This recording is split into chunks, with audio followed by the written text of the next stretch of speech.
안녕하세요, 제이제입니다. 오늘은 남자에 비해 여자가 부족할 때 벌어지는 일에 대해서 말씀드려 볼게요. 그럼 바로 시작할게요.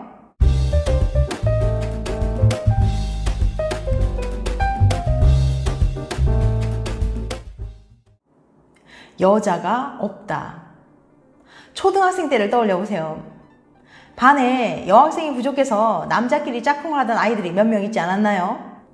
지금 우리나라 10대, 20대의 성비는 약 114대 100으로 남자가 같은 나이 여자보다 더 많다고 해요.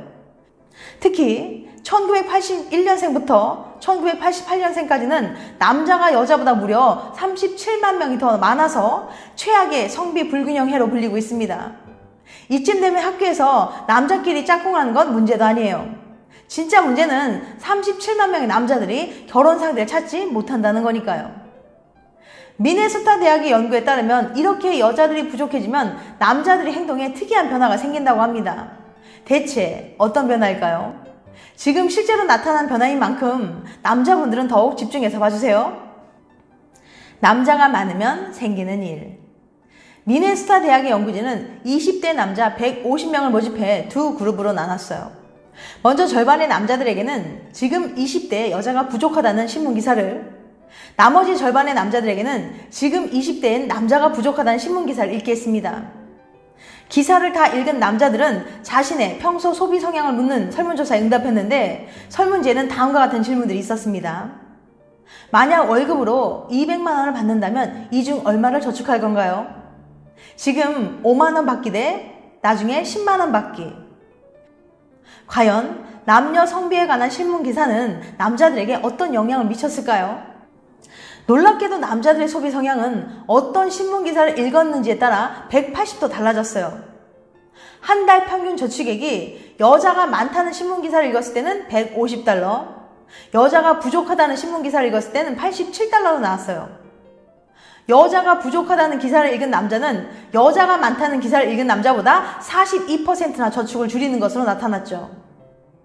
또한 여자가 많다는 신문기사를 읽은 남자들은 5만 원을 더 받기 위해서 평균 149일까지 기다릴 수 있다고 응답했지만 여자가 부족하다는 기사를 본 이들은 단 60일도 기다릴 수 없다고 응답했습니다. 전반적으로 남자들의 마음이 급해진 거예요. 큰 돈을 받기 위해서 기다리기보다는 적은 돈이라도 지금 당장 갖는 걸 선호하게 된 겁니다. 왜 이런 현상이 나타난 걸까요? 남자의 본능. 미네소타 대학의 연구진은 이렇게 설명합니다. 여자가 부족한 곳에서는 짝을 얻기 위한 남자들의 경쟁이 더 치열해집니다. 이런 상황에서는 남자들이 미래를 위해서 돈을 모은 게 그다지 매력적인 전략이 아니에요. 첫 번째 이유, 기다리다 혼자 남을 수 있다. 애초에 여자가 부족할 때는 서두르지 않으면 짝을 구하지 못하고 혼자 남겨질 가능성이 높습니다. 그러니 먼 미래를 준비하기보다는 지금 당장 모든 자원을 동원해 짝을 구하는 게 더 합리적이죠. 두 번째 이유, 남자가 많으면 일찍 죽는다. 또한 동물의 세계를 보면 암컷이 적을수록 수컷들이 일찍 죽을 가능성이 커지는데 남자들은 이것을 본능적으로 인식하는 것 같습니다. 즉, 남자 입장에서는 어차피 일찍 죽을 가능성이 높으니까 미래를 준비할수록 오히려 손해인 거죠. 성비가 실제 사람들의 일상에 이렇게 큰 영향을 미칠 수 있다는 게 정말 놀랍지 않나요? 실제로 미국에서는 여자보다 남자가 많은 도시일수록 사람들이 신용카드를 더 많이 쓰고 빚도 더 많았다고 해요. 남자들이 미래를 위해 돈을 모으기보다는 지금 없는 돈도 무리해서 땡겨 쓰기 때문이죠. 결혼하고 부자가 된 커플의 5가지 특징. 부부가 이혼을 하는 데는 다양한 이유가 있겠지만 그중 대표적인 이유를 꼽으라면 바로 돈 문제일 거예요. 관련 연구에 따르면 부부가 돈 문제로 싸웠을 때 결혼 만족도가 확 떨어진다고 해요. 그래서 이번에는 돈 관리를 어떻게 해야 하는지, 어떻게 하면 싸우지 않는지 노스캐롤라이나 주립대의 린제이 로모 교수가 알려주는 특급 비법을 알려드릴게요. 연인과 결혼도 생각하시는 분들, 결혼을 앞둔 예비 부부들, 이미 결혼 생활 중인 유부라면 이 영상 끝까지 봐주세요. 돈 관리하는 법. 로모 교수는 연구를 통해서 돈 관리의 5대 원칙만 잘 지키면 부부가 싸우지 않는다는 사실을 알아냈습니다. 지금 바로 확인해 볼까요? 첫 번째, 경험자에게 조언을 구하라. 결혼 후엔 관리할 돈이 대략 2배가 됩니다. 돈이 많아지면 많아질수록 어떻게 써야 잘 쓰는 건지, 지금 내가 잘하고 있는 건지 판단하기 어렵죠. 그럴 땐 적극적으로 주변 사람들에게 물어보세요. 결혼 4년차, 10년차 선배도 좋지만 가장 가까이에 계신 부모님을 잊지 말 것. 로모 교수의 연구에서 부모나 지인들에게 조언을 구한 적 없는 사람들이 특히 더 돈 관리를 못했다고 합니다. 2번째, 한 사람이 돈 관리를 전담하지 마라. 혹시 결혼하면 돈 관리를 한 사람에게 모두 맡길 예정인가요? 부디 그러지 마세요. 모든 돈 문제의 시작은 돈이 어떻게 쓰이는지 한 사람은 모른다에서 출발합니다. 막상 가계부를 뜯어보면 이해가 되는 지출이라 해도 잘 모를 땐 나쁜 말이 튀어나옵니다. 혼자 돈 관리를 도맡은 사람도 부담감에서 오는 스트레스를 무시하지 못할 거고요. 현재 재정 상태가 어떤지 얘기하고 앞으로 어떻게 하면 좋을지 함께 고민하는 시간을 가져야 합니다. 3번째, 역할 분담을 확실히 하라. 로모 교수는 싸우지 않으려면 역할을 확실히 나누는 것이 좋은 방법이라고 추천합니다. 사실 돈 관리라고 퉁치기엔 해야 할 일이 너무나도 많아요.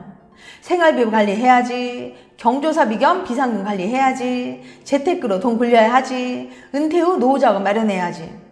좀 더 꼼꼼한 사람이 생활비를 관리한다면 다른 사람은 적금이나 보험 등 꾸준히 나가는 돈을 체크해야 하는 거죠. 각자 잘하는 것을 하는 것, 싸우지 않는 지름길이에요. 4번째, 물건을 사기 전에 말해라. 과거 연구에 따르면 굉장히 많은 사람들이 배우자에게 자기가 뭘 샀는지 말하지 않거나 일부러 숨긴다고 해요. 부인한테는 비밀이라 현금 거래 가능할까요? 한 달 용돈을 모아서 사고 싶은 걸 사더라도 큰 돈이 나갈 일이 있다면 상대방에게 얘기하는 것이 좋습니다. 가령 용돈을 모아서 사는 건 서로 터치하지 않되 10만 원 이상일 경우 얘기한다처럼 구체적인 기준을 세우면 도움이 될 거예요. 로모 교수는 특히 소득이 낮은 부부일 경우 사기 전에 얘기하는 것이 매우 중요하다고 강조합니다. 5번째, 장기 목표를 세워라. 미래 계획을 세우는 게 정말 중요하다는 건 아마 다들 알고 계실 건데요. 예컨대 내 집 마련이 목표라면 생활비를 줄여야 할 수 있고, 출산을 앞두고 있다면 아이를 위한 지출을 늘려야 하잖아요. 현재 두 사람의 가장 큰 목표가 무엇인지를 함께 이야기하고 목표를 이루기 위해선 현재 소비를 어떻게 줄여야 하는 건지 얘기하는 시간 굉장히 중요합니다. 로모 교수가 논문에서 제일 중요하다고 강조한 건 배우자와의 대화예요. 위 5가지 원칙 모두 대화하지 않으면 제대로 할 수 없거든요. 사실 행복한 결혼 생활을 하려면 돈 관리 말고도 가족 문제, 생활 패턴, 육아, 종교 등 전부 다 결혼 전에 얘기해 봐야겠죠. 지금까지 남자에 비해 여자가 부족할 때 벌어지는 일에 대해서 말씀드렸어요. 다음엔 더 재밌고 유익한 영상을 찾아뵐게요. 끝까지 시청해주셔서 감사합니다. 다음에 또 봬요. 안녕.